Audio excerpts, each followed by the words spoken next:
నమస్తే, welcome to Telugu రాజ్యం. ప్రస్తుతం మనతో పాటున్నారు హైకోర్టు అడ్వకేట్ నాగూర్ బాబు గారు. సార్ నమస్తే.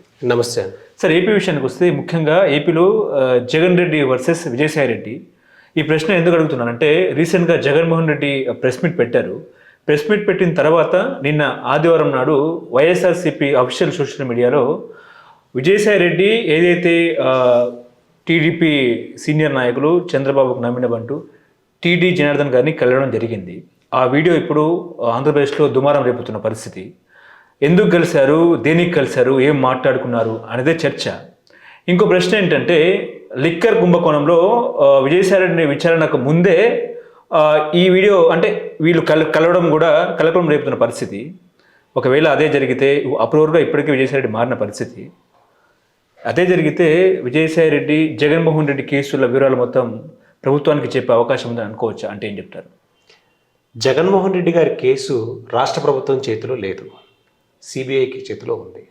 సిబిఐ ఎవరి చేతిలో ఉంది? కేంద్ర ప్రభుత్వానికి సంబంధించిన సంస్థ. అండ్ కేంద్ర ప్రభుత్వానికి సంబంధించిన ఒక ఇండిపెండెంట్ ఏజెన్సీ, గవర్నమెంట్ ఆఫ్ ఇండియాకి సంబంధించిన independent agency. So Chandrababu Naidu గారు కానీ ఇంకొకరు కానీ ఇన్ఫ్లుయెన్స్ చేస్తారు అని అయితే మనం అనుకునే ఛాన్స్ లేదు.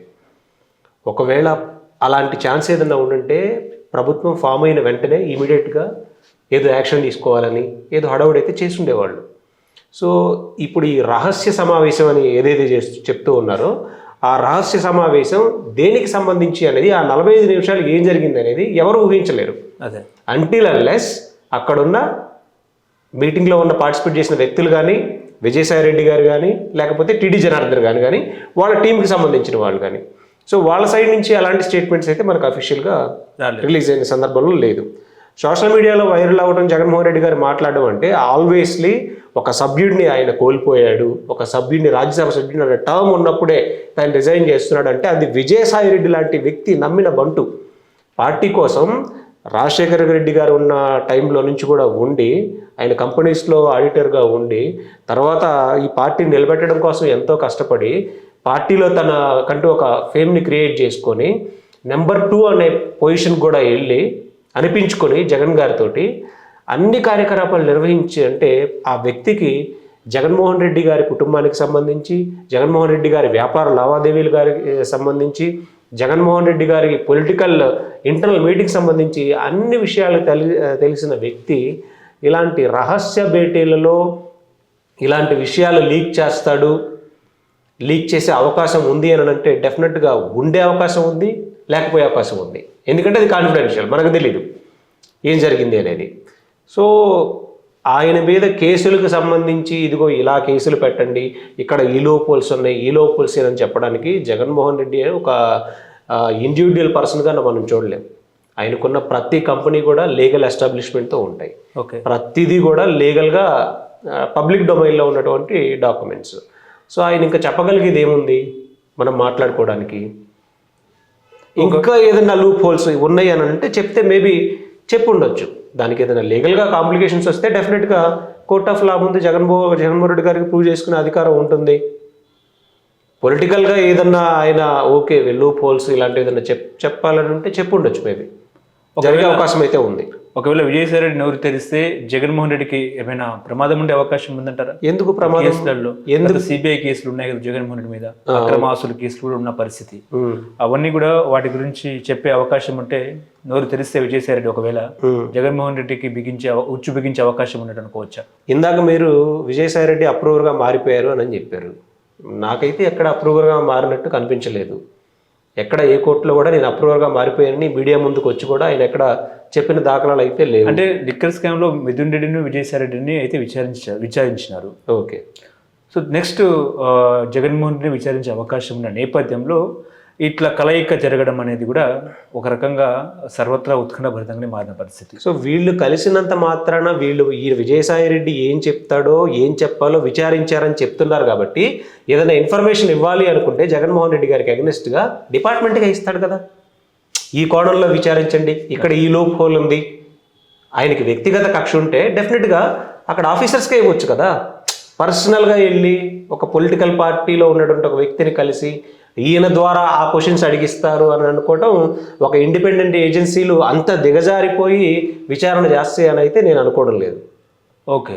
ఇప్పుడు కేవలం విజయసాయి రెడ్డిని ముందు పెట్టుకుని ప్రభుత్వం జగన్ మీదకి వెళ్ళే అవకాశం ఉందంటారా, లేకపోతే లీగల్ పరంగానే వెళ్ళే అవకాశం ఉందంటారా? విజయసాయి రెడ్డిని అడ్డు పెట్టుకొని వెళ్ళడానికి జగన్మోహన్ రెడ్డి గారు అక్కడ ఏం క్రిమినల్ కాదు, ఒక రాష్ట్ర మాజీ ముఖ్యమంత్రి. ఈయన అడ్డు పెట్టుకుంటేనే ఆయన కొట్టాలి అనుకుంటే అది దుశ్చర్య. ఒక వ్యక్తిని అడ్డు పెట్టుకుని టార్గెట్ చేయడం కదా. మీకు నిజంగా లీగల్ లూప్ హోల్ ఏమైనా ఉంటే, లీగల్గా ఏదైనా స్కామ్ జరుగుంటే ఆ స్కామ్ గురించి పబ్లిక్ డొమైన్లో మాట్లాడండి, ఎంక్వైరీ వేయండి, కేసులు రిజిస్టర్ చేయండి. లీగల్గా ఆయన ఫైట్ చేయడానికి రెడీగా ఉన్నారు, ఆయనకి అడ్వకేట్స్ ఉన్నారు, లీగల్గా ఆయన ఫైట్ చేస్తాడు. దీనిలో ఈయన అడ్డు పెట్టుకొని చేయగలిగేదంటూ ఏమీ ఉండదు. ఒక సభ్యుడు పోయాడు, జగన్మోహన్ రెడ్డి గారు, నేను చాలా ఇంటర్వ్యూస్ ఆయన చూస్తున్నాను, ఆయన విజయసాయి రెడ్డి గారు పోయారు, ఒకళ్ళు పోయారు, పోతే ఏంటి, ఇంకొకళ్ళు వస్తారు. ఆ కాన్ఫిడెన్స్ లెవెల్సే కదా ఇన్ని రోజులు మనం చూసింది, ప్రజలందరూ చూసింది అంతే కదా. సో అదే కాన్ఫిడెన్స్ ఇప్పటికీ ఆయన ఉంది. విజయసాయి రెడ్డి పోయాడు, ఇంకొకళ్ళు వస్తారు ఆ ప్లేస్లోకి, అంతే. ఇది రాష్ట్ర వ్యాప్తంగా ఒక well established, well organised party, political పార్టీస్లో ఏదైనా జరగవచ్చు. It's a miracle. ఈ రోజు ఉన్నటువంటి వ్యక్తి రేపు ఈ పార్టీలో ఉండొచ్చు, ఉండకపోవచ్చు. సంవత్సరాల పాటు ఇదే పార్టీలో ఉన్నటువంటి వ్యక్తులు పార్టీని వీడిపోవచ్చు. అలా మారిన వాళ్ళే కదా అన్ని పార్టీల వాళ్ళు. కానీ ఇప్పుడు ఏపీలో రెడ్ బుక్ అని చెప్తున్న పరిస్థితి. ఈ నేపథ్యంలోనే విజయసాయి రెడ్డి ఒకవేళ జగన్మోహన్ రెడ్డితో ఉంటే కొంచెం ఇబ్బందికరంగా పరిస్థితులు మారే అవకాశం ఉన్న నేపథ్యంలో విజయసాయి రెడ్డి బయటికి వెళ్ళాను అనుకోవచ్చా? అంటే రెడ్ బుక్ నడుస్తుంది, రెడ్ బుక్లో ఉన్న వాళ్ళందరినీ టార్గెట్ చేస్తున్నారు అని అంటే అది కొంచెం కనిపిస్తూనే ఉంది ఆ వ్యవహారం అనేది. అంటే వైఎస్ఆర్సీపీ అధికారంలో ఉన్నప్పుడు ఎవరెవరైతే నోరు పారేసుకున్నారో, ఎవరెవరైతే పర్సనల్గా ఇంటెన్షనల్గా టార్గెట్ చేసి మాట్లాడారో, ఎవరైతే యాక్టివ్గా ఉన్నారో వాళ్ళందరి మీద టార్గెట్ చేసినట్టు అయితే కొంచెం కనిపిస్తూ ఉంది. వాళ్ళ మీద కేసులు పెట్టడం, ఇనీషియల్గా అంటే రిపీటెడ్గా కేసులు పెడుతూ ఉండడం, వాళ్ళకి బెయిల్స్ రానివ్వకుండా చేయటం. మీరు వెరీ రీసెంట్గా చూసుకుంటే నందిగం సురేష్, ఆయన ఆల్మోస్ట్ 110 రోజులు జైల్లో ఉంచడం జరిగింది. రిపీటెడ్గా ఒక కేసులో బెయిల్ కోసం వెళ్తే మళ్ళీ వెంటనే ఇంకో కేసు పెట్టడం, మళ్ళీ దానిలో ఛార్జ్షీట్లు వేయకుండా డిలే చేయటం.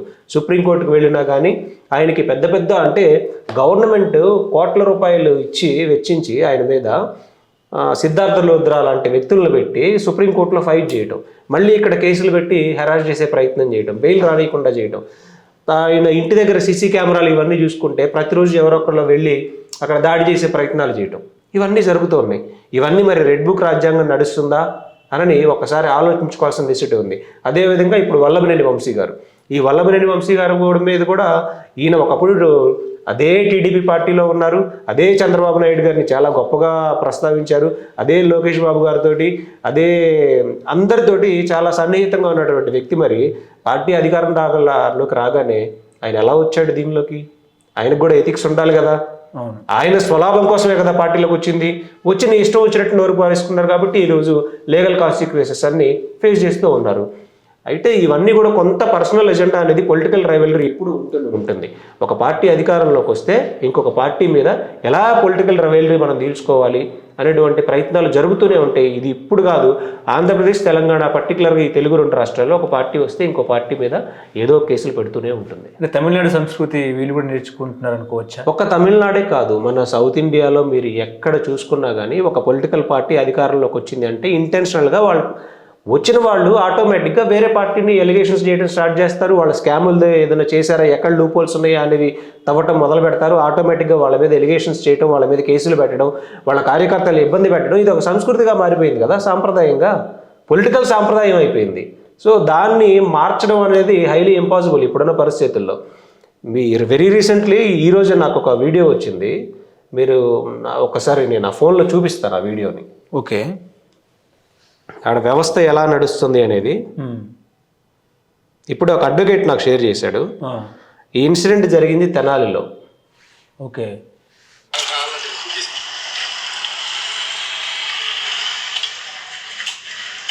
బహిరంగంగా కొట్టారు.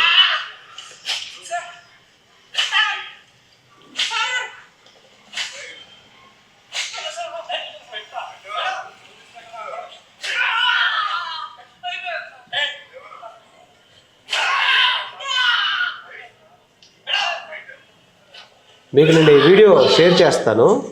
అంటే నాకు తెలిసి ఇలాంటి చర్యను, అంటే వాళ్ళు ఎంత హీనియస్ క్రైమ్ చేసినా కానీ పోలీస్ ఆఫీసర్స్కి బహిరంగంగా జనరల్గా థర్డ్ డిగ్రీ అనేది ఎవరైనా దొంగలు నేరస్తుల మీద వాళ్ళు దొరికినప్పుడు వాళ్ళు నిజాలు చెప్పినప్పుడు ఎక్కడన్నా సీక్రెట్గా చేసి హ్యూమన్ రైట్స్ కమిషన్ ఇలాంటి వాళ్ళు వచ్చి అడిగినప్పుడు మేము చేయలేదని చెప్తారు. కానీ ఈ సందర్భాలు నేను ఎక్కడ అయితే చూడాల. బహిరంగంగా రోడ్డు మీద చేతులు కట్టేసి కాళ్ళు మీద బూటు కాళ్ళతో తొక్కుతూ వాళ్ళ కాళ్ళ మీద కొడుతూ ఏరా నా కొడకల్లారా అని బూతులు తిడుతూ అబ్యూజ్ చేస్తూ ఏదైనా ఉంటే కోర్ట్ ఆఫ్ లాలో చూడాలి. కానీ ఇక్కడ ఏ లా నడుస్తూ ఉంది? ఇది లా యాజ్ పర్ లా యాక్సెప్టబుల్లేనా? లేదు, కాదు. మరి అదే నడుస్తూ ఉంది. ఇది వెరీ రీసెంట్గా జస్ట్ ఇప్పుడే నాకు ఫార్వర్డ్ అయినటువంటి వీడియో, తెనాల్లో ఇన్సిడెంట్ జరిగింది అని. మరి ఇలా ఉంటున్నప్పుడు డెఫినెట్గా అక్కడ కొంత లాని మిస్యూజ్ చేస్తున్నారు అనేది అయితే క్లియర్గా తెలుస్తూ ఉంది. అయితే దానికి బ్యాక్గ్రౌండ్ వాళ్ళు ఏదైనా అయ్యి ఉండొచ్చు. మేబీ అక్కడ వాళ్ళు చెప్తుంది ఏంటి, ఎవరో కానిస్టేబుల్ కొట్టారనో లేకపోతే గంజాయనో రకరకాల. ఈవెన్ ఒక కానిస్టేబుల్ మీద దాడి చేసినా అతను పోలీస్ స్టేషన్లో కంప్లైంట్ ఇవ్వాలి, లీగల్గా కేసు ఫైల్ చేయాలి, వాళ్ళని అరెస్ట్ చేయాలి, జడ్జి గారి దగ్గరికి తీసుకొని వెళ్ళాలి. వాళ్ళకి పనిష్మెంట్ అనేది ఆటోమేటిక్గా పడుతుంది.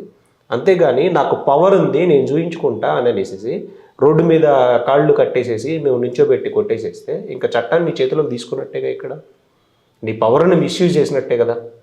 ఇలాంటి సందర్భాలు కనిపిస్తున్నాయి. సో రెడ్ బుక్ రాజ్యాంగం అనే చెప్తున్నట్టు పోలీసులు కూడా దూకుడుతోటి ఇలా కొంత చేస్తూ ఉన్నారనేది క్లియర్గా తెలుస్తుంది. అంటే వాళ్ళు టీడీపీ ప్రభుత్వం మాట వినకపోతే ట్రాన్స్ఫర్ అని చెప్పేసి కూడా నిన్న బొత్స సత్యనారాయణ కూడా చెప్పడం జరిగింది. బొత్స సత్యనారాయణ అడిగింది మరి వైసీపీ టైంలో వైసీపీ నాయకులు చెప్పినట్టుగా వెళ్ళి కేసులు పెట్టలేదా, బనాయించలేదా? వైసీపీ చంద్రబాబు నాయుడు లాంటి వ్యక్తిని జైలుకి పంపించలేదు. 54 రోజులు పెట్టి 54 రోజులు జైల్లో పెట్టలేదు. అంటే మనం డ్యూయల్ స్టాండ్ ఎప్పుడు తీసుకునే పరిస్థితి ఉండదు. మనం కంపారిటివ్లీ చూసుకుంటే చంద్రబాబు నాయుడు లాంటి వ్యక్తే జైల్లో ఉన్నారు. సో ఇప్పుడు అదే కదా జరుగుతుంది. పొలిటికల్ రైవలరీ లేదు ఇది. ఆ సంస్కృతి మారాలి అని అంటే పాలసీ మీద ఫైట్ చేయాల్సిన నెసెసిటీ ఉంది, కోర్టులో ఇంటర్ఫియర్ అవ్వాల్సిన నెసెసిటీ ఉంది. ఇలాంటి ఆఫీసర్స్ కానీ ఎవరైతే ఒక పొలిటికల్ పార్టీని వాళ్ళ విధులు మర్చిపోయి పొలిటికల్ పార్టీకి సపోర్ట్ చేస్తూ వాళ్ళ బాధ్యతాయుతంగా ప్రవర్తించకుండా పబ్లిక్ నుంచి శాలరీస్ తీసుకుంటూ ప్రజల కోసం పనిచేయకుండా పార్టీస్ కోసం పనిచేస్తున్నారో అలాంటి వాళ్ళని కోర్టు ఖచ్చితంగా ఏదో ఒక రూపంలో వాళ్ళకి పనిష్మెంట్స్ ఇస్తూ ఉంటేనే ఎంతో కొంత మారే అవకాశం ఉంది. ఓకే, ఇప్పుడు లిక్కర్ వ్యవహారంలో పైన బీజేపీ కేంద్ర ప్రభుత్వం ఉన్న పరిస్థితి, ఢిల్లీ తరహా లిక్కర్ కంటే ఇక్కడ చాలా గ్యాంబ్లింగ్ జరిగిందని చెప్పేసి కూడా ఇటు టీడీపీ ప్రభుత్వం పదే పదే ఆరోపిస్తున్న పరిస్థితి. ఈ వ్యవహారంలో జగన్మోహన్ రెడ్డి పరిస్థితి ఎట్లా ఉండే అవకాశం ఉంది? విజయసాయి రెడ్డి ఏమో ఇప్పుడు టీడీపీకి అంటే కూటమికి సన్నిహితంగా ఆయన ఉన్న పరిస్థితి, జగన్మోహన్ రెడ్డి ఒంటరి అయినారు. కొడాలి నాని అదేవిధంగా వల్లభనేని వంశీ వంటి నాయకులు ఏమో జైల్లో ఉన్న పరిస్థితి. జగన్ ఒంటరి అనుకోవచ్చా ఈ వ్యవహారంలో చూస్తే? జగన్ ఎప్పుడు ఒంటరి వ్యక్తి కాదు. జగన్ నిజమైన ఒంటరి వ్యక్తి ఎప్పుడు అయ్యాడు అని అంటే వాళ్ళ నాన్నగారు చనిపోయినప్పుడు కేంద్ర ప్రభుత్వమే ఆయన మీద ఫైట్ చేసి ఆయన మీద కేసులు పెట్టి రోడ్డు మీదకి భారతిరెడ్డి గారు, నెక్స్ట్ షర్మిల గారు, వాళ్ళ మదరు అందరూ వచ్చి కూర్చొని ఆ రోజు ఒంటరి అయ్యాడు. ఈరోజు జగన్మోహన్ రెడ్డికి ఎప్పుడూ ఒంటరి కాదు. ఆయన ఒక సొంతంగా ఆ రోజు ఆయనకు సొంత పొలిటికల్ పార్టీ లేదు. ఒక పార్టీలో ఉన్నటువంటి వ్యక్తి, మెంబర్గా ఉన్నటువంటి వ్యక్తి ఈరోజు తనకంతూ సొంత క్యాడర్ని ప్రతి రాష్ట్రంలో ఉన్నటువంటి అన్ని నియోజకవర్గాల్లో ఏర్పరచుకున్నటువంటి వ్యక్తి. సో ఆయన ఎలా ఒంటరి అవుతాడు? ఆయన ఓన్గా డెసిషన్ తీసుకొని ఇక్కడి నుంచి ఎమ్మెల్యేలు అక్కడికి, అక్కడి నుంచి ఇక్కడ ఎమ్మెల్యే కంటెస్టెంట్ వ్యక్తిని మార్చుకోగలిగే వ్యక్తి. ఒకప్పుడు సోనియా గాంధీ లాంటి వ్యక్తులు డెసిషన్ తీసుకునేవాళ్ళు కదా. ఈరోజు ఆయనే తీసుకుంటున్నాడు డెసిషన్. ఆయన పార్టీకి లాస్ట్ టైం ఎంత మెజారిటీ వచ్చిందో చూశారు కదా. ఈసారి రావచ్చు. అంటే పొలిటికల్లో స్ట్రాటజీలో ఎప్పుడు అప్ అండ్ డౌన్స్ అనేవి ఉంటూనే ఉంటాయి. అది ఒకసారి చంద్రబాబు నాయుడు రావచ్చు, ఒకసారి జగన్మోహన్ రెడ్డి రావచ్చు, 2 సార్లు చంద్రబాబు నాయుడు రావచ్చు, ఒకసారి రావచ్చు. ఎవరిది వాళ్ళు వచ్చినప్పుడు అప్ అండ్ డౌన్స్ ఉంటాయి. ఇప్పుడు ఆయన అయితే నేను ఒంటరి అయ్యాడనేది అనుకోవట్లా. ఒక పార్టీలో ఒక ఎమ్మెల్యే పోయాడంటే ఆటోమేటిక్గా వాళ్ళ క్రెడిబిలిటీ ఉంది కాబట్టి ఇంకొక వ్యక్తి వస్తాడు. విజయసాయి రెడ్డి గారు పోయారు, ఇంకొకళ్ళు వస్తారు ఆ ప్లేస్లోకి. రాకుండా అయితే ఉండరు కదా. పైగా ఇలాంటి హై క్రెడిబిలిటీ ఉన్నటువంటి పార్టీస్కి ఎప్పుడు కాంపిటీషన్ ఉంటూనే ఉంటుంది. ఓకే, లిక్కర్ వ్యవహారంలో జగన్మోహన్ రెడ్డి జైలుకి వెళ్ళే అవకాశం ఉందా? ఆరోపణలే మనం బేస్ చేసుకొని చెప్పలేమండి. ఇక్కడ ఏంటంటే మీరు స్ట్రాటజీ చూసుకుంటే స్టార్టింగ్ నుంచి కూడా తిరుపతి లడ్డు అన్నారు. ఏమన్నా ప్రూవ్ చేయగలిగారా? లేదు. లిక్కర్ స్కామ్ అని ఇన్ని రోజుల నుంచి ఇన్వెస్టిగేషన్ చేస్తూనే ఉన్నారు. చివరికి ఏం తేల్చారు మీరు? ఇన్వెస్టిగేషనే కదా స్టిల్ జరుగుతూ ఉంది. వాళ్ళని పిలిచాం విచారించాం, వీళ్ళని పిలిచాం విచారించాం. Let us see. ఢిల్లీ కన్నా పెద్ద స్కామ్ అని అంటే మరి ఢిల్లీ స్కామ్లో అక్కడ ఏం జరిగిందో చూశారు ఆల్రెడీ. అంతకన్నా పెద్ద స్కామ్ అయితే నిజంగా ప్రూవ్ చేయండి. ప్రూవ్ చేయాల్సిన బాధ్యత మీ మీదే ఉంది కదా. ప్రూవ్ చేసిన తర్వాత ఆటోమేటిక్గా అక్కడ ఆ స్కామ్లో ఎవరు ఇన్వాల్వ్ అయ్యి ఉన్నా అది నిజంగా స్కామ్ అయితే ఎన్ని వేల కోట్ల రూపాయల స్కామ్ జరిగింది, ఎలా జరిగింది, ఎవిడెన్సెస్ ఏమన్నా మీ దగ్గర స్కామ్ జరిగింది అని చెప్పడానికి ఇవన్నీ బయట పెట్టాల్సిన నెసిటీ ఉంది. కోర్ట్ ఆఫ్ లా ముందు పెట్టాల్సిన నెసిటీ ఉంది. వీళ్ళు ఇంటెన్షనల్గా మేము వెళ్తాం, ఎవరిని పడితే వాళ్ళని అరెస్ట్ చేసేస్తాం, జగన్మోహన్ రెడ్డిని అరెస్ట్ చేస్తాం, నెక్స్ట్ వాళ్ళని చేస్తాం, ఇదంతా కుదరదు. ఇదంతా జస్ట్ సోషల్ మీడియా ప్రాపగండా మాత్రమే. Okay, thank you so much. Hello, Telugu రాజ్యం ఛానల్ చూస్తున్నారా? సామాజిక రాజకీయ జీవన చిత్రణే తెలుగు రాజ్యం. అతిశయోక్తులు అసత్యాలు ఉండవు. రాజకీయ కోణం కాదు, ప్రజా కోణమే కొలబద్ద. తెలుగు రాజ్యం వీక్షణ మీ ఉత్తమ అభిరుచికి నిదర్శనం.